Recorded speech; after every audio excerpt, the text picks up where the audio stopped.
বাগুনে বড়া দিয়া ভাত খাইলাম। ও মা কি সুন্দর বড়া। আসসালামু আলাইকুম, সবাই কি বা আছেন? আজকে দেখছেন আমি বাগুন দিয়া বড়া বানামু, সেই বড়া আমি নিজে খামু। এখন চলেন যাই, আমি কেমন করে বাগুন কাটি সেটা আপনার দেখাই। আমি তো আবার যখন তখন বাগুন খাইতে পারি না, বাগুনে অনেক দাম বুঝছেন।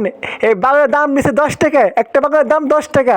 মেলা টাকা নিছে আমার কাছে। আল্লাহ, আমি একা মানুষ তাই আমি করছি 4টা বাগুন বড়া বানাইয়া নিজে বাদ দিয়ে খামু। দেখছেন আমি কেমন বাগুন কাটলাম। এখন হলো নুন দিছি, মরিচের গুঁড়া দিছি, হলুদের গুঁড়া দিছি, এই দিয়া মাহামু এখন সবগুলো মিলে। আমার না অনেক শখ ছিল আমি এবার কইরা বাগুনের চপ বানায় খামু। ফাইনালি আমি বেগুনের চপ মিশাইছি। এখন হলো গরুর তেল দিয়ে আমি আবার বেগুন ভাজি করবো। অনেকে তো সয়াবিন তেল দিয়ে করে, কিন্তু এইবার আমি গরুর তেল দিয়ে বেগুন ভাজি করবো। দেখছেন সবগুলো বেগুন আমি কড়াইয়ের মধ্যে দিয়ে দিমু। ভাই যে পরিমাণ সুগন্ধ বের হইছে মনে হয় এখনই খেয়ে ফেললি, কিন্তু আমি বাদ দিয়ে খামু। এই দেখেন বেগুন, ভাত আর মাছ, এই দিয়ে আজকে খামু। মাগার আমি কাউকে দিমু না, আমি একাই খামু।